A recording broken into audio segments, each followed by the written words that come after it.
1:4. My Lord, I did not chose you. Okay, first verse now, sing. My Lord, I did not chose you, for that could never be.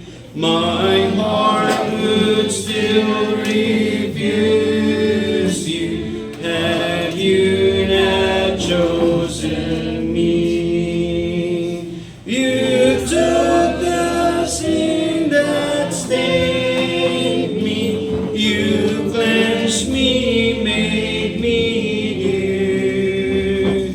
Of old you have ordained me, that I should live in you. Unless your grace had called me and taught my opening mind, the world would have enthroned me to heavenly glories run. Thy heart knows not above you, for your rich grace I thirst. I know that if I love you, you must have loved me first. Your love has been forever from all eternity. Its drawing power never shall be withdrawn from me. I feel that I am kept by thy strength of love divine, and when I wake in heaven, all glory shall be thine. Amen. Please open our Bible in 1 Corinthians, 1 Chronicles, chapter 4, verses 9 to 10. Let's all stand. Let's read these two verses only. Let's read together. 1 Chronicles chapter 4, verse 9 to 10. Verse 9 to 10, mga kapatid. Diyan na po kayo. 1 Chronicles chapter 4, verse 9 to 10. Okay, if you're there, let's read together.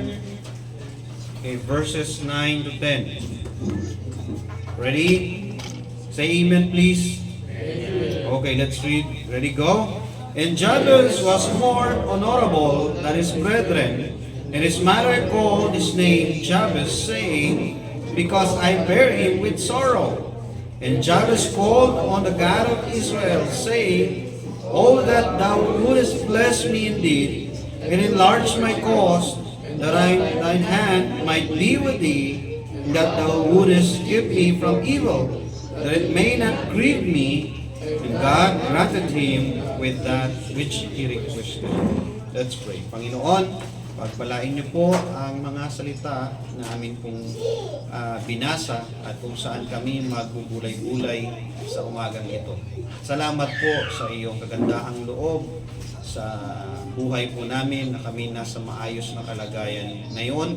Pinahintulutan mong makarating kami at makapagsama-samang makinig na iyong salita, kapag awit ng mga kapuri-puring awitin para po sa iyong pangalan.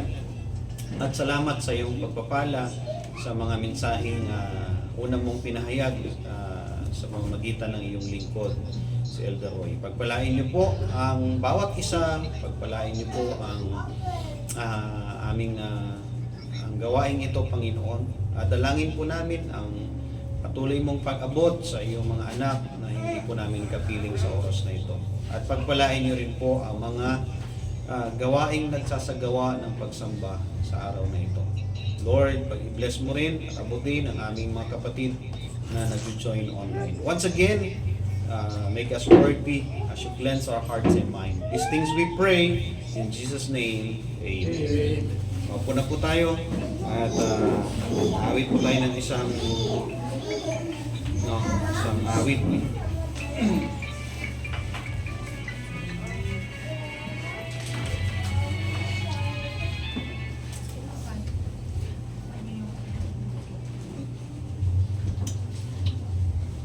Brother, ay si Tatay Ed siya yung naka-mute.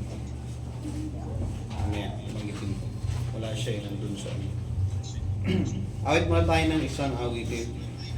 Okay, yung inawit natin nung Sunday. 571. Take my hand, precious Lord. When my way groweth drear. First verse now. Sing. When my way groweth drear, precious Lord, linger near. When my life is almost gone, hear my cry, hear my call, hold my hand lest I fall.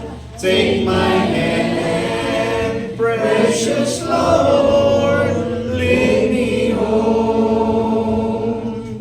Precious Lord, take my hand, lead me on, let me stand. I am tired, I am weak, I am worn.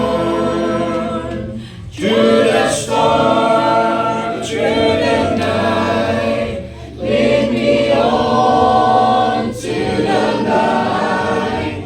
Take my hand, precious Lord, lead me home.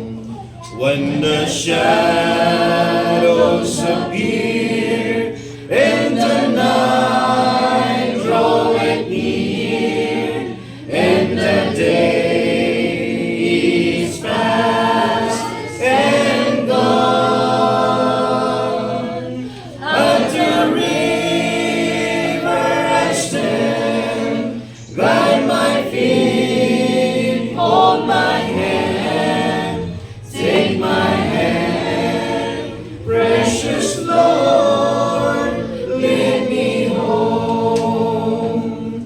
Precious Lord, take my hand, lead me on, let me stand. I am tired, I am weak, I am worn. Through the storm, through the night, lead me on to the light. Take my hand, precious Lord, lead me home. Amen. So, Tay Ed, paano po pa-mute ng iyong mic? Salamat po. Okay, so mga kapatid, atin pong tunghayan muli ang mga talata na atin pong binasa. Sabi po dito, 1 Chronicles chapter 4 verse 9 and 10. So ito, and Jabez was more honorable than his brethren, and his mother called his name Jabez, saying, because I bear him with sorrow. And Jabez called on the God of Israel, saying, O that thou wouldest bless me indeed, and enlarge my cause, and that thine hand might be with me, and that thou wouldest keep me from evil, that it may not grieve me, and God granted him that which he requested. So, mga kapatid, ito pong Book of Chronicles is a further light, or sabi natin detailed. It can be more detailed than the account of the Book of Kings, kasi ang Chronicles ay yan po ay account ng mga kings. Okay? So every time pag nagbasa kayo ng first and second Kings, babanggitin nila yon before they die o kaya after they die. Sasabihin po doon na the life and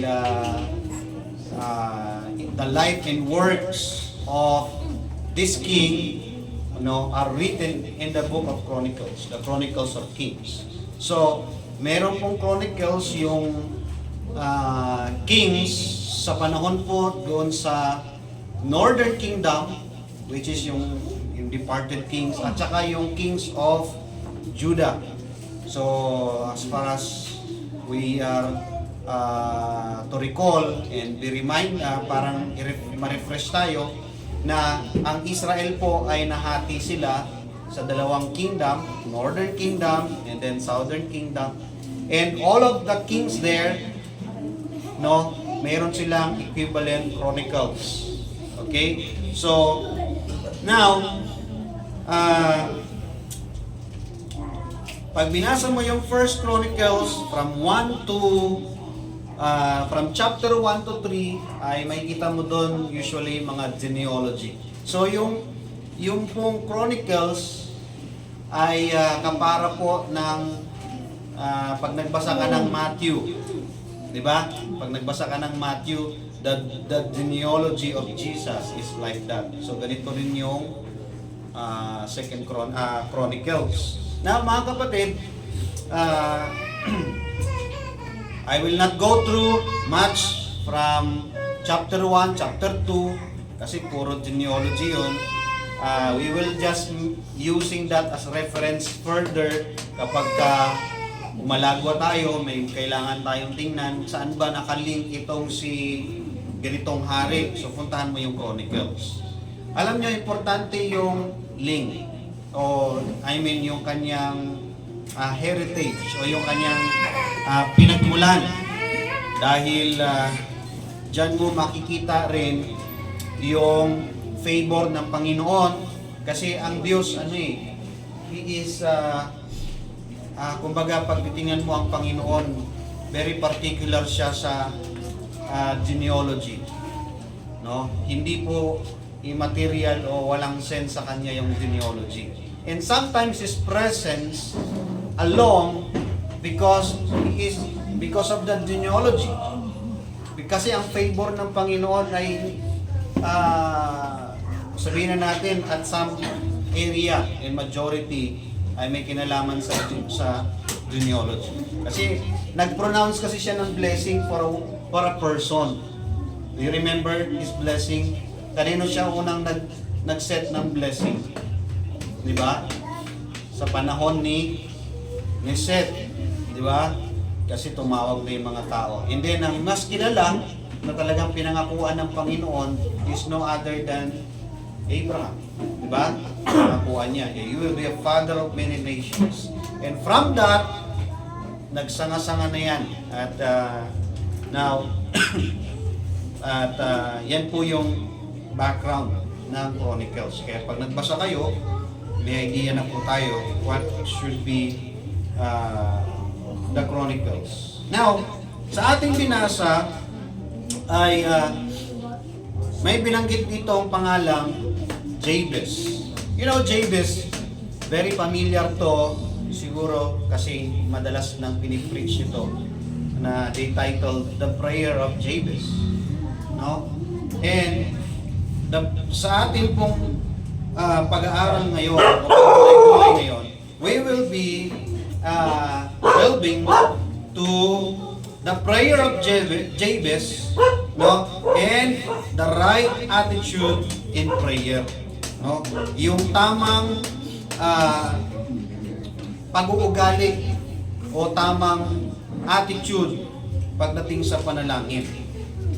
So, bigyan muna natin ng background. Si Jabez ay he came from the tribe of Judah. Okay, nasa tribe of Judah po siya nakakonect.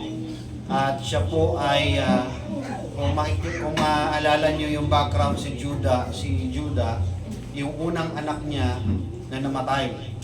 'Di ba? So, kasi wicked, pinatay ng Panginoon yung unang anak ni Judah. Kaya may danger po na si Judah ay maka-cut off na yung heritage niya, hindi na magtutuloy-tuloy. And then here comes Tamar, di ba? At yun yung nagkaroon sila ng anak na si Pares. Yan. Hindi yung Pares na pagkain, ha. So, yan yung dyan po lumabas si Jabez. Okay? Jabez is the descendants of Judah. At palang si Judah, kilala nyo si Caleb. Di ba? Do you remember Caleb? Galing din pala kay Judah yan. Sa tribe din ni Judah. At yan ang also descendant din ni Jabez. So, kung titingnan natin si Caleb, isa secondary lang ni Joshua. Si Joshua talaga yung pinakaano. However, mayroon ding highlight si Caleb. Okay? So, and then, dito, makikita natin sa prayer ni Jabez, no? Ang kanyang prayer ay very specific, and actually, sa genealogy na ito, okay, makikita natin, no, puro genealogy, pero parang nasingit itong prayer ni Jabez in just 2 verses. Okay? In-emphasize dito that Jabez was more honorable than his brethren. Okay? And his mother called his name Jabez. Kasi ang reason bakit siya pinangalan ng Jabez is because he was born in sorrow. You know, tayong mga tao, very normal sa atin that we avoid sorrow. Tama? Iniiwasan natin yung sorrow at hanggat maaari ayaw natin ng sorrow. 'Di ba? We agonize. No? Pero nangyayari talaga 'yan sa buhay ng tao eh. 'Di ba? May mga sorrow na may mga sorrow na happens because of the consequence of your actions. Okay? May mga nagdudusa dahil consequence. Meron naman nagdurusa, nagsusoro because of heritage, dahil namana niya o kaya ginawa ng magulang niya. Kaya minsan mag-iingat tayo mga kapatid, ha? Kasi yung ating ginagawa ngayon, pwedeng maging anihin yan ng ating mga anak. Di ba? They are the one who will suffer with the consequence of our sins. Okay? As well as, they are also blessed with the blessings or with the, tawag nito, with the reward. No? Hindi masabing consequence. Although, parehas lang din ibig sabihin. Diba? With the rewards of your doing. And dito, hindi in-emphasize kung anong reason ng sorrow ng kanyang mother. Whether ito ay kagagawan niya or minanan niya o basta dumating sa kanila. Okay? Katulad po ng magandang halimbawa si Job. Nung siya po ay naka-experience ng sorrow, it's not because of his wrongdoings. It's because he was tested by the Lord. Diba? Kaya nga, makikita natin that sorrow itself, no, is not entirely or not what we can say is negative at all. Kasi dito, the woman pronounced And the name Jabez is a reminder of her sorrows. Why is it important to be reminded with sorrows? It means that there is a very, lesson from that sorrow. Diba? May lesson siya. Bakit niya pinangalanan yung anak niya ng sorrow? Mayroon pong mga account sa Biblia na yung anak nila, pinangalanan nila base doon sa kanilang experience. This one is one of the example. Yung iba naman ay, can you find or think one or another character na pinangalanan niya yung anak niya? Na depende sa sitwasyon. Sino ba yung isang, I forgot, merong iba, katulad si Hannah, di ba? Pinangalanan niya Samuel. It's because of, it's related to her experience. Di ba? Sino pa? Meron din pinangalanan because of shame. No? Hindi ko na ready yun. Just come to my mind right now. Na ganun pala. So, makikita kasi natin that para dito sa nanay ni Jabez, kaya pinangalanan siyang Jabez, that sorrow is very unforgettable, and there might be a great lesson in her. And you can see that sorrow that didn't define the person Jabez.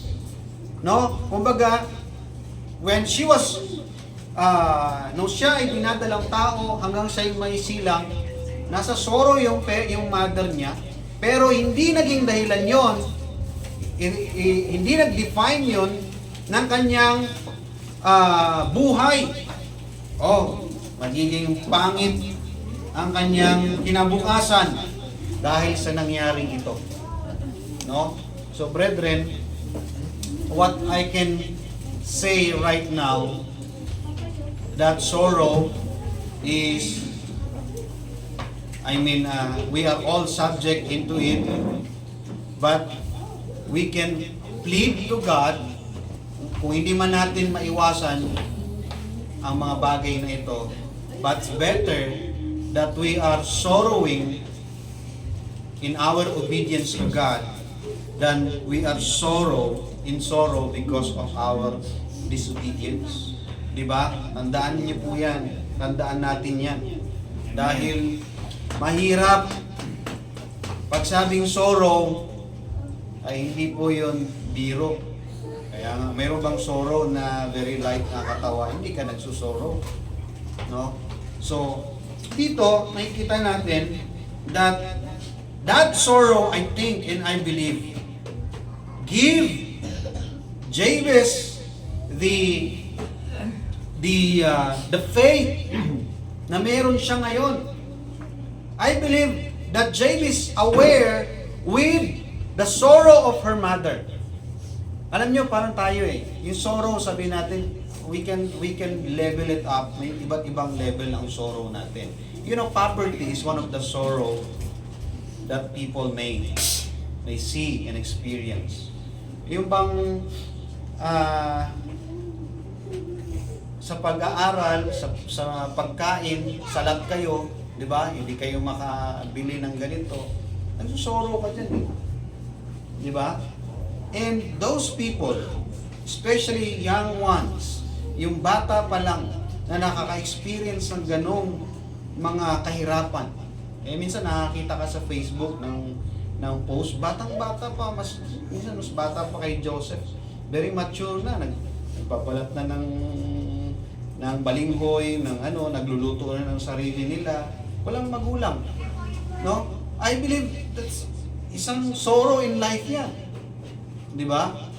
That your children, our children, na hindi mo papangaraping maranasan nila yan.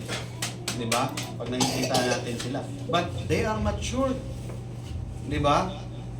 So something, Jabez, I believe, he is aware with the sorrow of her mother. Kaya yung pangalan niya nga eh. Yun ang pangalan niya. So, with that, it gives him the eye-opener or the foundation on whom he should establish himself.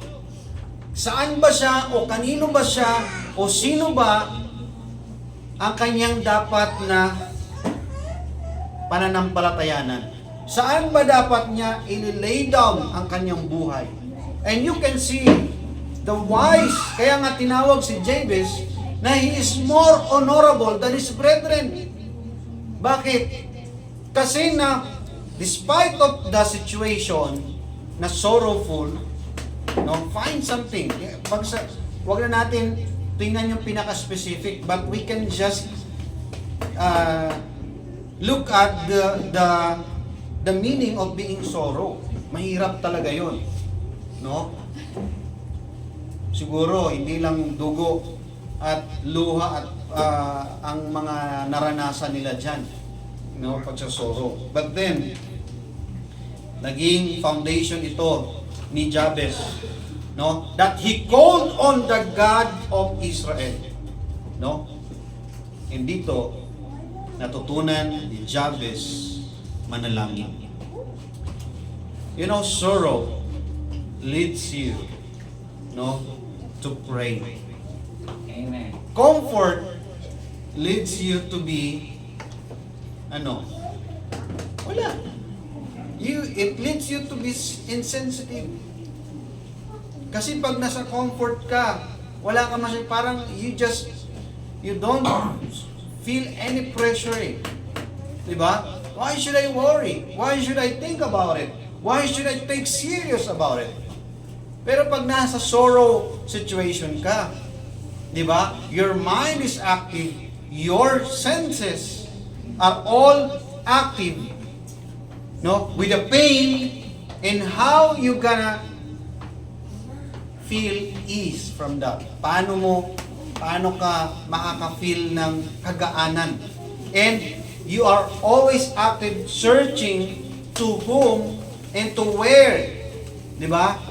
To whom you gonna go and to whom you gonna ask help and to where you gonna go to ease the pain or yung ma-experience mo.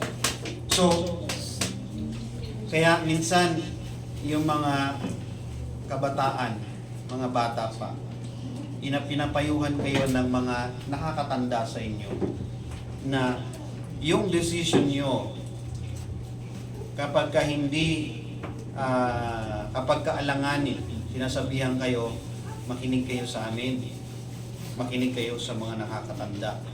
Why? Because they have been through something that you don't have yet. And they are looking at you o napoporsi nila yung situation because of your decision making.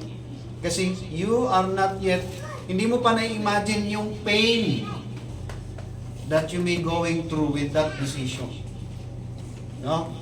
Like for example sa marriage. Di ba? Hindi mo pa na-imagine kung ano ang sitwasyon nang magkaroon ka ng kasama sa buhay na hindi mo kaparehas ng pananampalataya. It is not just a simple misunderstanding. Hindi lang yan simpleng misunderstanding na it can be just ma-address lang yan ng trabaho, ma-address lang yan ng simpleng pag-uusap. It's not just that. Your parents or the brethren will tell you, you should find or you should follow the scripture, the Bible. Find someone that is at the same faith and love with God. Bakit? Kasi pag mag-asawa na kayo, mahirap na. Diba? Unless, you are willing to go a lot with to go through with sorrows. Kasi sorrow upon sorrow yan. Diba? So, mga kapatid, kailangan nating tingnan to. Sabi dito ni Jabez, no? And Jabez called on the God of Israel his sorrows, o yung awareness niya sa sorrow. If her mother, no, kung yung nanay niya in sorrow, so ibig sabihin si Jabez hindi in sorrow by that time. Of course, in sorrow din siya. Diba? Na-feel niya rin yon, na-experience niya rin yon. Okay? And that gave him, sabihin natin, a wake-up call and lesson learned. No? Sa buhay niya. Kaya, ito ang kanyang pinuntahan. No? He called on the God of Israel. So, natuto siyang mag-pray. Okay? And I believe, one that mentored him on prayer, no other than but his mother. Kasi, yung nanay niya nga ang nagpangalan sa kanya ng ganun. Okay? At the fact that Jabez is an honorable man, and the fact that Jabez is a prayerful man, malamang, saan niya kukunin yun? Di sa nanay niya. Di ba? Kaya, mga magulang, mga nanay, mga tatay, di ba? It's good decision. It's good example. When you are in sorrow, no, show to your children how prayerful you are. Expose your children on your prayers. Di ba? Pakita mo sa kanila na hindi kayo nagsasabong. Hindi nila makita yung inyong boxing. Kundi makita nila yung inyong mga tuhod na kaluhod. Diba? Sa Panginoon. Because that's one of the best example that you can give. Kasi yung sorrow, no, will be, no, nag-iiwan sa inyo, nag-iiwan sa kanila ng napakagandang halimbawa. No? So, Jabez learned to pray. Alam nyo, yung prayer, no, there is something that is our communication to God. Tama? Nakikipag-communicate ka sa Panginoon eh. So, you know, Jabez, ano ba ang prayer ni Jabez, mga kapatid? Number one, he prayed for blessing. And I believe, one of the sorrows that Jabez experienced is poverty, insufficiency. Kasi makikita mo sa prayer niya eh, Lord, ano ang prayer ni Jabez? Oh, that thou wouldest bless me indeed. Ang prayer niya na talagang pagpalain mo ko, Panginoon. Yung totohanang blessing. He prayed for that. You know, sometimes, nahihiya tayo mag-pray. Parang nakakaya, Lord, Panginoon, bigyan mo po ako ng bahay. Di ba? Kasi bakit ka nahihiya mag-pray na magkabahay? Eh kasi yung trabaho ko, hindi makabili ng bahay. Di ba? So, doon pa lang, tingnan mo na agad yung sarili mo that nakakaya naman mag-pray yung ganito. No? O yung iba naman, wala namang hiya. Hingi lang hingi sa Panginoon. Ang point dito is when you pray indeed. You pray sincerely. You pray specifically. Yun po yung ginawa ni Jabez dito. Huwag niyong gawin, although ang ginagawa natin, may mga Kristiyano pa nag-pray, ginagawang manghuhula ang Panginoon. Eh, alam naman ng Panginoon yan eh. Di ba? Ganun ang attitude. Huwag mo na sabihin, alam naman ng Panginoon yan. Eh di huwag ka na rin mag-pray. Kasi, ba't ako mag-pray? Alam naman ng Panginoon pangangailangan ko. Di ba? Kasi when you say specifically, when you ask God the specific things that you want in your life, the blessings, the specific blessings that you want, it means that you know exactly what you want and what's the need of it. What's the need of that blessing to supplement your faithfulness to God? Di ba? Hinihiling mo yan upang mas maging magaan at mas makakagawa ka ng something for the Lord. Okay? Kaya nga, ang tumbok natin is the right attitude in prayer. What's our attitude? What is the right attitude when we ask God's the blessing? No? Yes, hindi natin, it's unquestionable that God knows everything. Hindi niya kailangan ng bulang kristal para hulaan yung pangailangan mo. But He is telling us to be specific in our prayers. Why? The Lord says, you receive not because, what? You ask not. Hindi mo na tatanggap kasi hindi ka naman nagpipray. You know, when you pray specifically and when you ask Him a favor, ibig sabihin then, you believe in Him. You trust in Him. You depend on Him. It is a pride sometimes that we don't ask God. Parang ano ba, meron kang kamag-anak, hirap na hirap ka na, hindi ka humingi ng tulong. Bakit? Alam naman niya yung sitwasyon ko eh. Diba? Kinukwento naman sa kanya nung kapatid ko. O kaya yung kapitbahay niyang chismosa, kinukwento naman sa kanya. Alam niya naman eh. Ba't ko sabihin sa kanya? Tapos sumasama yung loob mo kapag hindi ka pinapansin o kaya parang baliw, hindi ka kinukumusta. Hirap na hirap ka na, hindi ka makapagsabi. Bakit? Because of the pride. No? Ganon din tayo sa Panginoon minsan. It's a test of pride. Because asking is like surrendering your pride. You are to surrender. It means you are telling, Lord, I cannot really rely on myself, not on my ability, not on my education, not on my skills. I rely on you, Lord. That's why I ask you to bless me.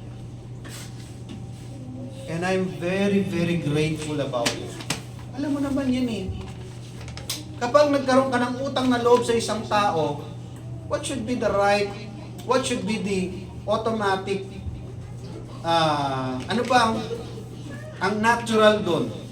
Pag nagkautang ka sa isang tao, di ba gratitude?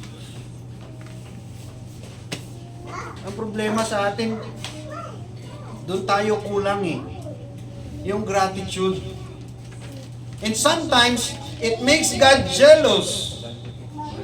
Because, when people lend you or do something about you, you pay them with your gratitude.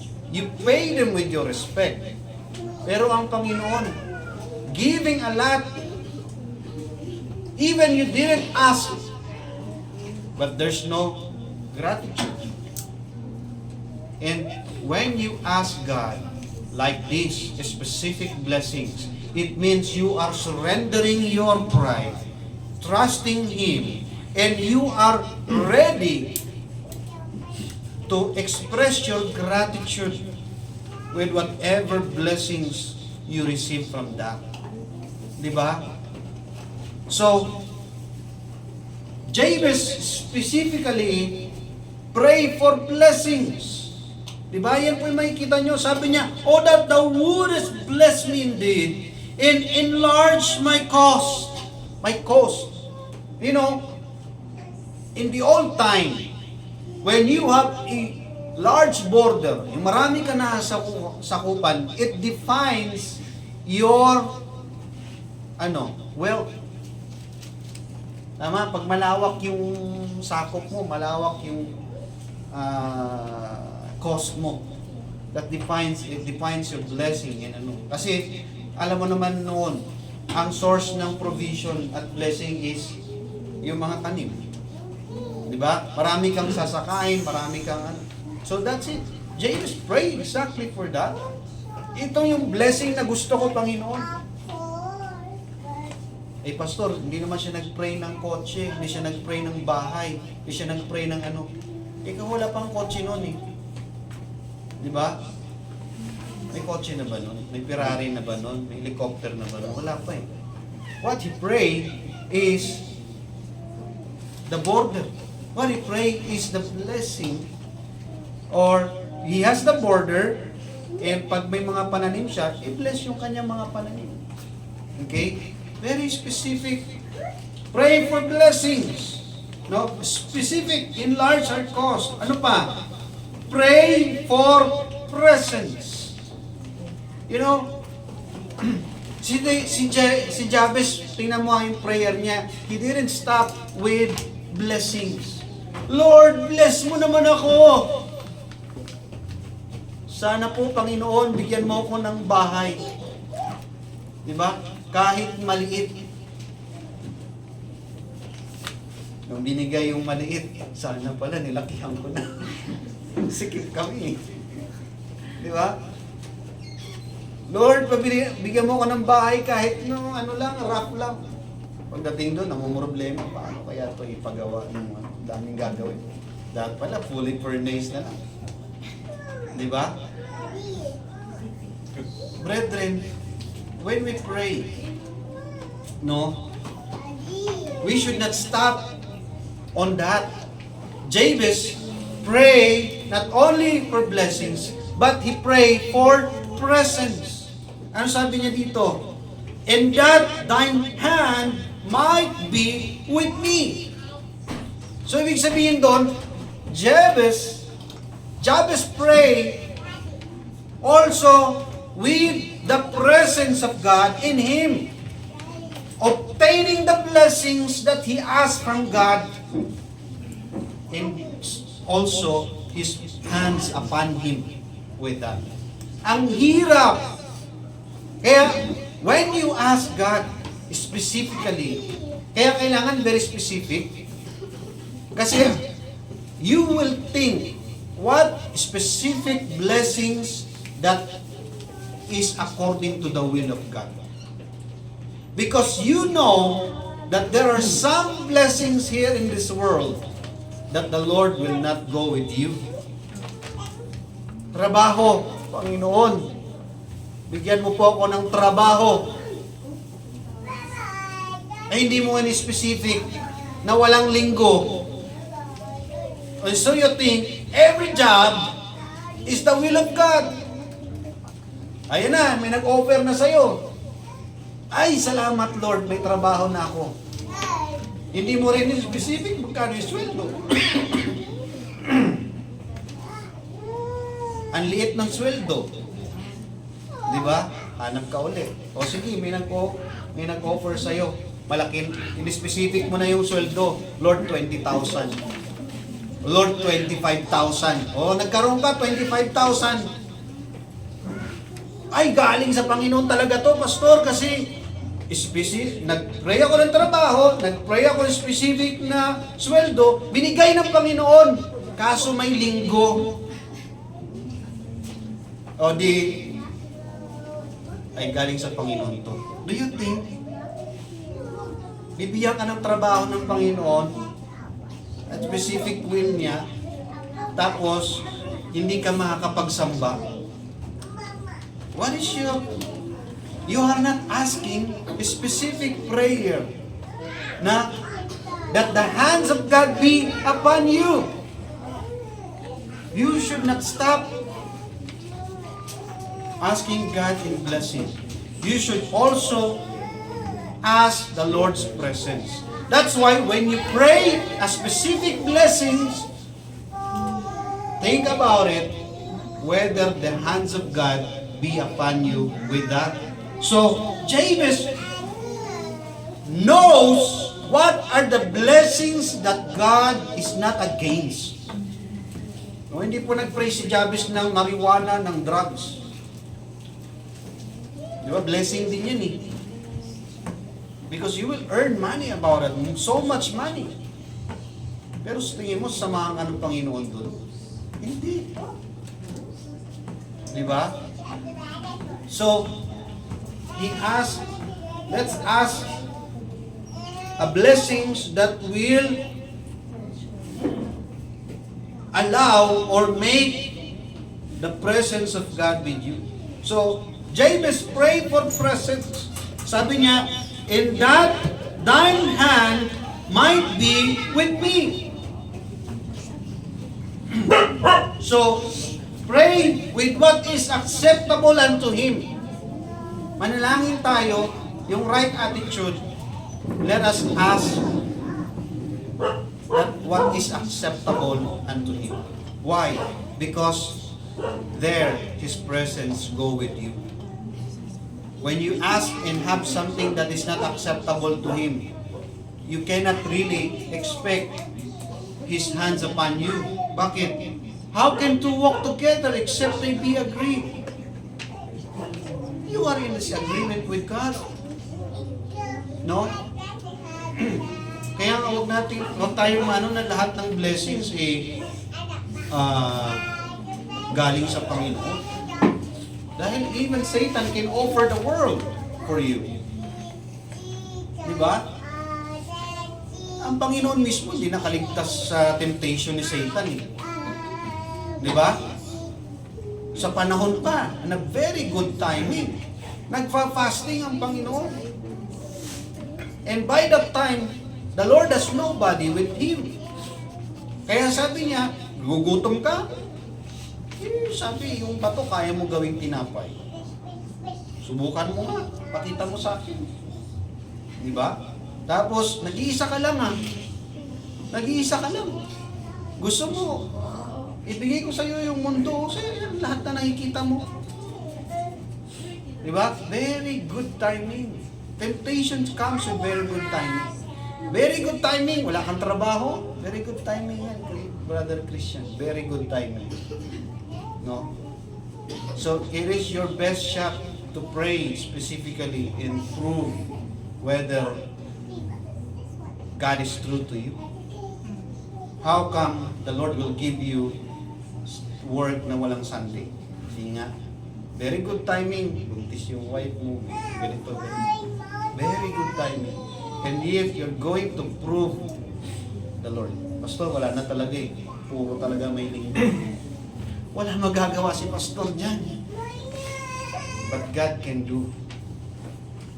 Diba? Is it too much when you ask God specifically because you want to dedicate your life? You did it and we did it without considering it. And yet God still be gracious in us. Diba? Alam mo, pwede naman We can still survive. We can say Pero, when God gave us a best shot, alam mo kay Jabez took advantage the sorrows that they went through. Bakit? Nung nagkaroon siya ng kamalayan at faith, it is his best shot to call on God. Paano ka magpipray ng ganito karugdog na panalangin kung ikaw nasa comfort ka ng buhay mo? So that when you are in the deep sorrow, so much mess in life, and you want to have a good time, best timing. Kaya minsan sorrow comes along that we have a best shot to pray and prove. At sabi nga ng Panginoon, di ba? Sa Malakay, prove me now. I'm sorry, I have to get that because this one that you can prove God. I mean, you prove your faith to God. It is God who calls His people. Subukan niyo naman ako. Di ba sinasabi ng Panginoon, bakit subok ka ng subok sa iba? Sinusubukan mo yung sarili mo. Subukan mo doon yung kapitbahay mo, yung ibang tao, yung presidente, politiko. Bakit sa akin hindi? Doon kapag wala ka na magawa, yung wala ka ng silbi, hindi ka na makagawa, doon ka naman lalapit sa akin. Diba? Kumbaga, tira-tira na lang yung Yung oras mo, tira-tira na lang yung buhay mo. Why don't you be in the best of your strength? Yan sabi ng Ecclesiastes, di ba? Remember now thy Creator in the days of thy youth. Huwag doon sa halos hindi ka na makalakad ng maayos. No? Ayan mga young people. This is wisdom. Kaya nga ang Ecclesiastes wisdom. When you see wisdom, no? Blessed are you. While you have the strength, while you have the quality of your strength. Although hindi naman discriminate ang Panginoon eh. Kahit senior ka na, pwede pa rin. Di ba? Pero kung ikaw ay bata pa, nasa kabataan ka pa, makita mo na yung wisdom niya. Why you keep wasting? In the first place, that's come from God. You waste His means. Brethren, pray for presence. Pray with what is acceptable unto Him. No? When you know God, His holiness and power, you should know what He likes. Do not pray for something that is not acceptable unto Him. Huwag ka na mag-pray ng ano. Alam mo namang hindi kalooban ng Panginoon yun. Eh hindi naman yan ibibigay ng Panginoon kapag hindi talaga sa Kanya. Totoo naman. Kaya lang Satan can give. Satan can tempt. So ibig sabihin, pag dumating sa'yo, sino ba magkakagusto sa akin? Ganito ako. So ibig sabihin, hindi ka na pwedeng tuksoy ni Satan. Di ba? Mga kapatid, let's pray for presence. Importante yung presence ng Panginoon.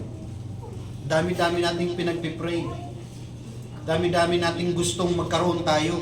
Pero yung presensya ng Panginoon, di natin pinagsisikapang nasa atin. Third, pray for protection. That's what Jabez did. He prayed for protection. He asked blessings. He asked the Lord's presence and he asked protection. Alam mo, sabi niya dito, and that thou wouldest keep me from evil, that it may not grieve me. Ayun. He prayed for protection. Lord, ingatan mo po ako sa paglabas ko ngayon. Ganun lang. Huwag po sana akong makatapak ng tae. Kasi lakad ka dyan, no? Kaya nga bomba dyan. Di ba? Hindi po sana ako kung ano-anong prayer. No? Pupunta ka pala doon, araw ng linggo. Pupunta ka sa outing. Pupunta ka sa mall. Pupunta ka kung sa trabaho. Siyempre, I'm sorry, I'm not attacking those who have Sunday work. I'm just trying to tell you, or I'm just, I'm encouraging you to make amends. If ever you are in a situation na ganito. Diba? Alam mo yung blessing kapag kasakto, tama yung kamada, di ba? Kamada ng iyong direksyon sa buhay. Di ba? Mahirap mag-ask ng protection kung you are going into a stray. Parang you're saying, Lord, protect me. I'm going to the lion's den. The Lord did not send you there. But Daniel was protected. Lord, I claim that Daniel, I could have the same favor with Daniel. So I go to the lion's den. Di ba? Eh, nilapa ka. Lord, hindi ka pala totoo. Eh, hindi ka nga pinapapunta ng Panginoon doon eh. There's no way for you to go there. You are not tested like Daniel. I want to test the power of God in me. So this Sunday, I will go to the beer house. I want to check. I want to see my strength against beautiful ladies and men. I want to see my tolerance against mga prestigious drinks. Di ba? You're testing, you're asking protection while you are actually suiciding. Di ba? Lord, gusto kong subukan kung protektahan mo ako. Tinatali mo ni sarili mo, tatalon ako dito. Very disconnected yung iyong rational, yung mindset. Mga kapatid, Jabez, because of the sorrow, Jabez learned how to file the right thing. No? Naikamanda ng maayos ni David, ni Jabez, yung kanyang mga prayers. You know, maganda talaga. I'm not really asking for sorrows. But when God put you there, in the sorrows of your life, learn the very lesson from that. And don't miss out that sorrow pass away without you have taken the gems of it. You know, si Jabez, nakuha niya yung gems of faith doon sa sorrow ng nanay niya when they went to. He were able. Alam niyo kung bakit? Mamaya, sa conclusion natin, makikita niyo that Jabez did the right mindset, the right attitude in his prayer. No? He didn't ask for blessings specifically. He asked the Lord's presence. He asked God's protection. And he asked peace. No? Alam nyo, ang blessings ng Panginoon, pag galing sa Panginoon, ano? The blessing of the Lord, it maketh rich. And He added no sorrow with it. So, ito yung criteria mo. The blessings that you got, if that making you sorrow, mag-isip ka dyan.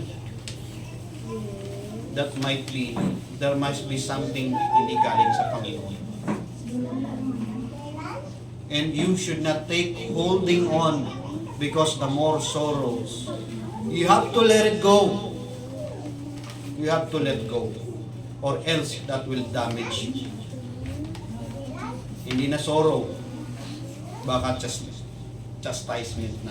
Hindi na sorrow, baka judgment na. No? So, brethren, Jabez prayed for peace. Sabi niya, that it may not grieve me. Alam nyo, ang hirap ng blessing na na-receive mo nahihirapan yung kalooban mo sa biyaya. Kaya minsan, mahirap yung dumating yung mga blessing sa'yo. Tapos natatakot ka na sa buhay mo. Alam mo, you cannot really, pag dumating, nalaman na publish na sobrang yaman mo, hindi ka na pwede maglakad-lakad dyan basta-basta. Hindi ka pwede mag-park sa tulay. Pag nalaman sobrang yaman, pag nalaman nila na, ito pala yung nanalo sa loto. Di ba? Maraming pera yan. Kidnapin natin niya. O kaya yung anak niya. Hirap pag pinagpaplanuhan ka. Di ba? You will be paranoid. Kaya blessing is not, you cannot really fool or sabihin natin play with the blessings from this world. Salamat na lang tayo, hindi tayo pinipreserve tayo ng Panginoon. Dahil kahit na minsan hindi natin natutumbok ng maayos ang kalooban ng Panginoon, still, He keeps us. Sabi di ba, it is of the Lord's mercies that we are not consumed. No? Napakabuti ng Panginoon. Kaya minsan pag nakita mo yung grace ng Panginoon na balance sa buhay natin, despite na we really don't know well. Hindi natin alam masyado paano natin ayusin. Pero napakabuti ng Panginoon. Di ba? And still, you can have peace. Nakakatulog ka, no? Sa gabi, ng maayos. No? Huwag ka lang manood ng mga horror, o ano, kaya magsobrahan ka sa ano, kaya hindi ka nakakatulog, hindi dahil sa problema, sobra mong pagpupuyat. Di ba? Pero without that, yung simple na ano, yung makakain ka ng maayos, kasama mo yung pamilya mo, di ba? Makapag-church ka ng Sunday, may peace eh. Who among us that is very troubled? All of us can still sleep na in peace. Di ba? We live in peace. That's a great blessing. Di ba? That's a great blessing. And you know what's the result, brethren? If you have the right prayer and attitude of it, you know what's the result? No? You can see the result. Ang sabi nito, and God granted him that which he requested. Prayer is a form of request. It is a letter, a formal letter of request to the source. Directly. Hindi mo ipapadaan kung kaninong tao.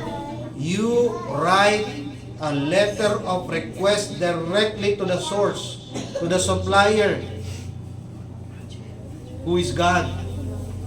No? The supplier of blessing, the supplier of protection, di ba? The source of blessing, the source of protection, the source of presence and peace. That's how prayer can do.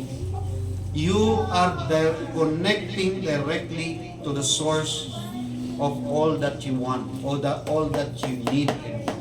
Brethren, we must have the right way to do it, the right attitude to do it. Let us not be so arrogant in our prayers, in our demand, in the way we behave. Diba? Sometimes we are not aware that we are so arrogant. Kumbaga parang, alam naman ng Panginoon yun. Diba? You just move your way without asking God, without talking to God. Diba? Minsan, alam mo yung anak na na arrogante, walang pakialam sa magulang. Yung bastang, bahala lang siya. Bahala lang yung magulang mag-isip sa kanya. Daan mo kung ano yung, lalo pa siguro kung alam natin na yung mga magulang natin katulad ng Diyos. Mas the more siguro nating babaliwalain.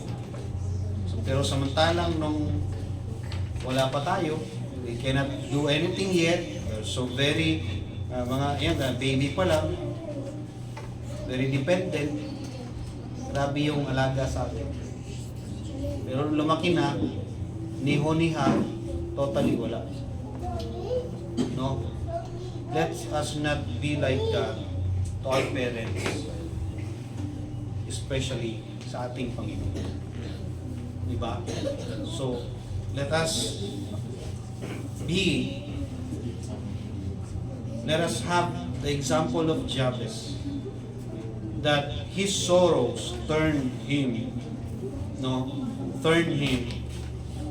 to learn the right prayer and attitude in it. That's the pattern.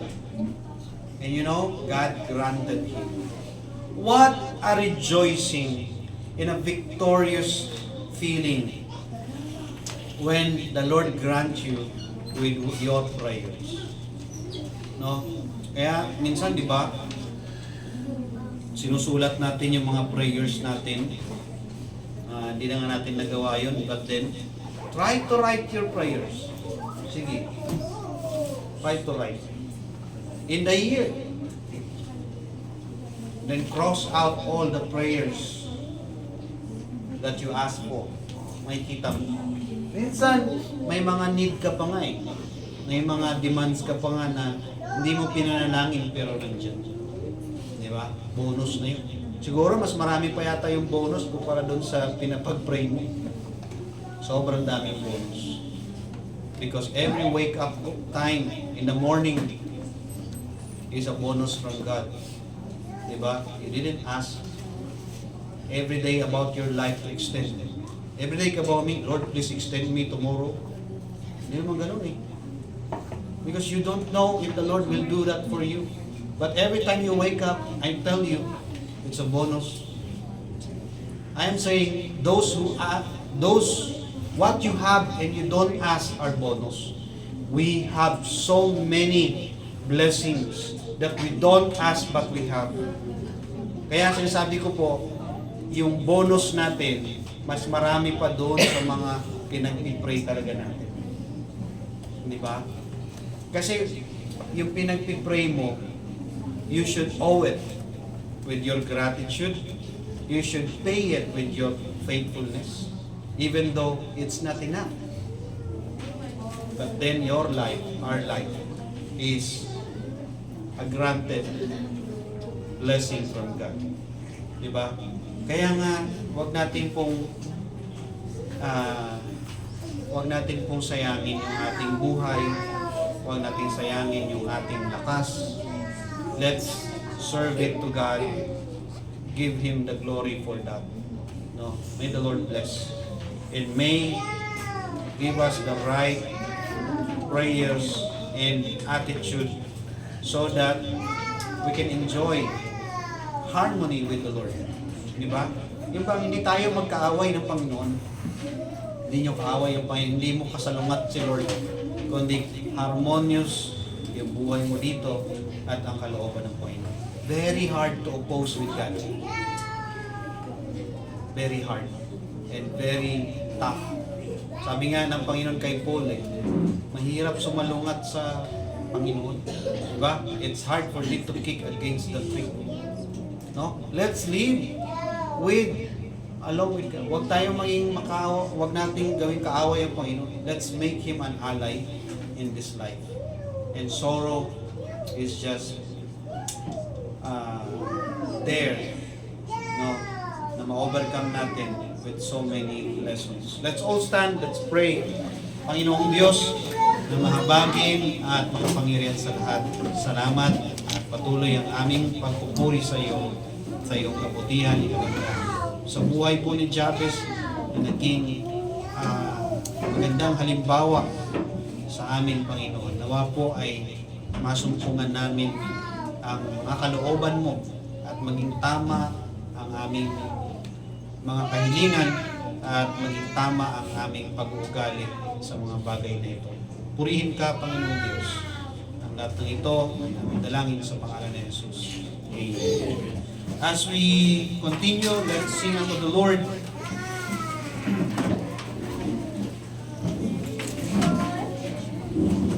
Man of sorrows,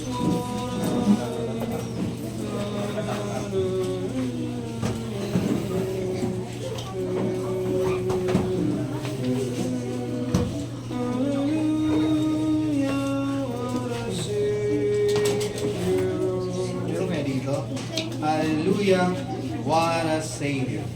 92. 92. Let's sing unto the Lord. Hallelujah, what a Savior. Man of sorrow. Tama ba? Okay. Man of sorrows. Ready now, sing.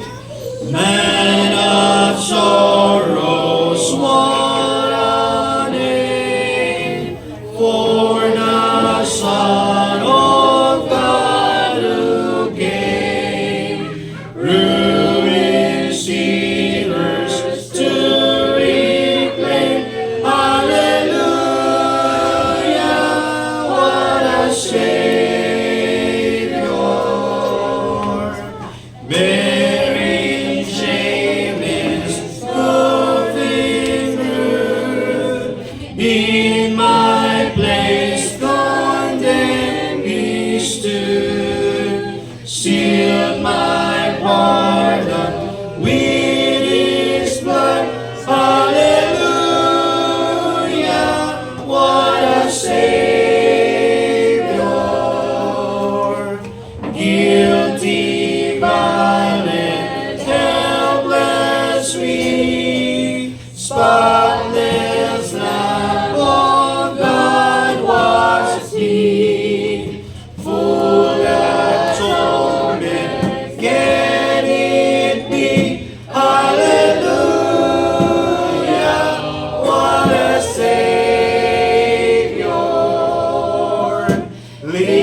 home to bring. Then a new this song will sing. Hallelujah, what a Savior. Remain standing. I'd like to call Elder Hero to pray for the offering.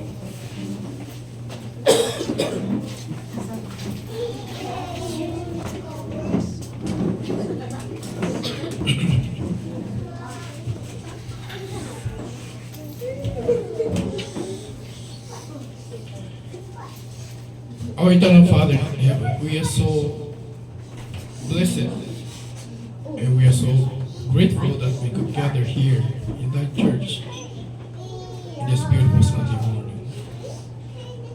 We're so grateful and we are so blessed we could have thy word and we could have great encouragement.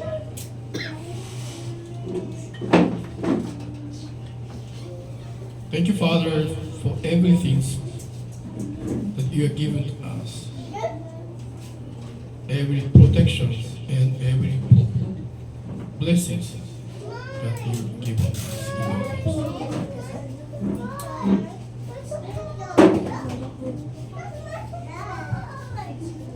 As we have learned this morning, this also allow us to cry unto the Father.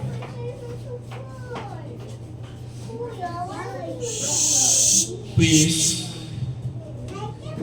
bless us, Father, indeed, and enlarge our coast. And we pray that thy hand will be always with us in our lives.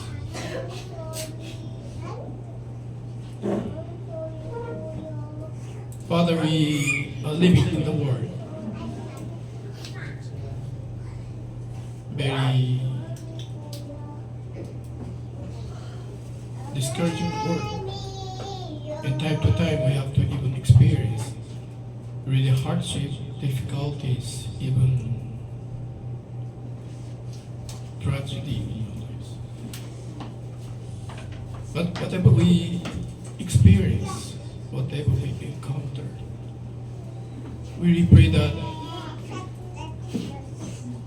you would enlarge our coast and allow us to keep on living, keep on moving, and keep on going as you are willing us to live here. Whatever you want to call us, whatever you want us to do in our lives, we really pray that we could follow thy will, and we could follow thy word. Thank you that you are give us to this church together to have thy word. At this moment, allow us to return to thee on the very portion of blessings you're giving to us. We know it's not enough, but allow us to show thee even how they can faith. In this coming week, Father, let us lead on the way that you are leading us in our lives. Whenever we encounter hardship, please encourage us and guide us and lead us. Thanks for everything, Father, and thanks for all the blessings and all the protections you have given us in our lives. We pray that we could come back to thee. We could come back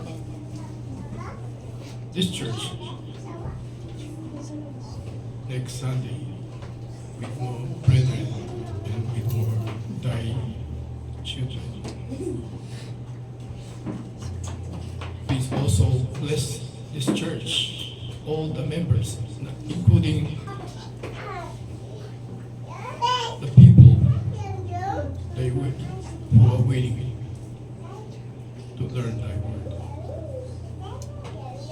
And as a part of this church, Father, allow us to step forward to share thy word and thy precious gospel to this world. We pray for everything in Jesus' name. We pray. Amen. Praise God from whom all blessings flow. Praise Him, all creatures here below. Praise Him above, ye heavenly hosts. Praise Father, Son, and Holy Ghost.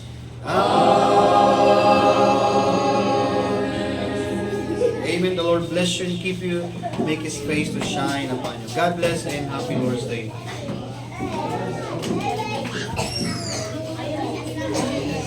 God bless.